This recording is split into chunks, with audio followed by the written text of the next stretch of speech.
Hi everyone, and welcome to Jane Talks Trek, where I'll be talking about and reviewing an episode of the original series, The Next Generation, Voyager, Deep Space Nine, or Enterprise. Today, I'm looking at Once More Unto the Breach from Deep Space Nine's 7th season, or as I like to call it, that time Kor was living his best life. This episode was requested by Stephen Sinclair, so thank you for the suggestion, and let's get going. We begin the episode with Bashir and O'Brien having a historical argument, which Worf sassily shuts down before he gets a visit from Kor. Should I know who this guy is?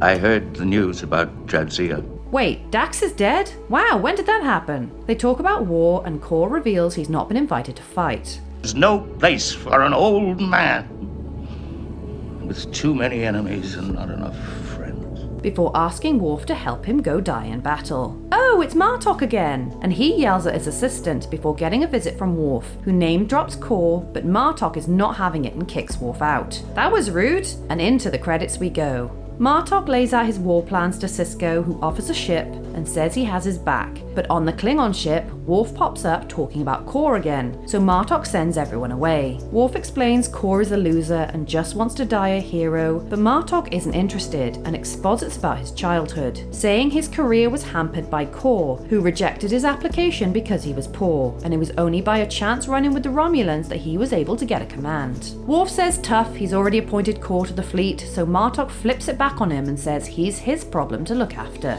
Kor is chatting to this lady who Worf seems to be avoiding. Wait, Dax? He just called her Dax. What? Anyway, Kor can't remember denying Martok's application and is stuck being a third officer aboard the Jartang. But Kor immediately forgets the name of it. Kor reports for duty and they all head out with the assistant excited that he's aboard, much to Martok's annoyance. While, on DS9, Kira and her new hair talks to Dax, so that is her. And she says she wants to go hang out with Kor, while Quark stares at her. Odo checks in with him and he gossips about the new Dax, and everyone loses their shit when Kor crashes the dinner party, taking the glory from Martok, who is royally pissed off. They approach their target, so red alert everyone, but Kor looks confused, so this lady helps him out.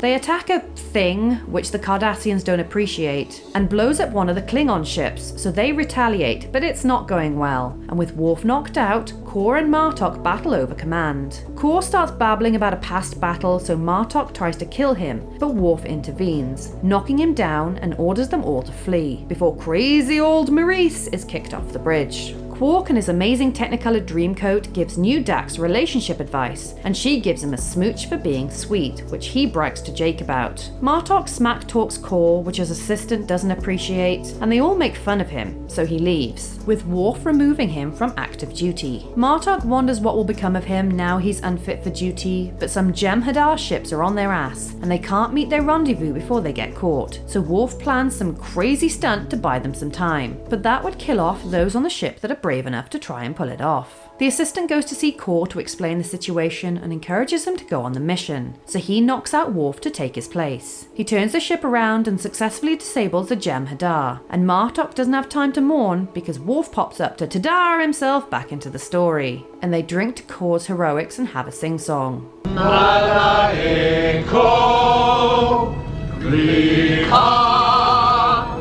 Okay, obviously I'm missing quite a bit, having not watched the show. Like, Dax is dead, but also there's a new Dax, and apparently Worf was her husband, so good for them. I don't know if Kor is an established character or introduced in this episode, but I know Martok, so at least that's something. The Dominion War and the Jem'Hadar have been mentioned a couple of times, although I'm not really sure what the deal is there, so yeah, let's push all of that aside because I don't have an opinion on something I don't understand. Instead, let's take a look at Kor's story. Obviously, Klingons are big warriors who want to die with honor in battle, but this is an interesting look at what happens to those Klingons who don't die in battle and live long enough to suffer the health problems that come with old age. It was rather sad really to see the younger Klingons mock him for getting confused when just moments before they had been celebrating him as a legend, and it hammers home that people want you at your best, but don't want to have to deal with you at your worst. I'm glad Kor was able to have his moment of glory and go out fighting, being respected by Martok and the others, but everyone should be treated with respect, no matter what stage of health or life they're at. So there you have it. That was Once More Unto the Breach. If there's an episode of Star Trek you'd like me to cover, pop it down in the comments below or come say hi on social media. If you enjoyed this video, then please hit that like button, it really does mean a lot, or consider subscribing if you want to be assimilated into my channel. Alternatively, feel free to check out my other YouTube channels. Thank you so much for watching, I'll speak to you soon, and live long and prosper.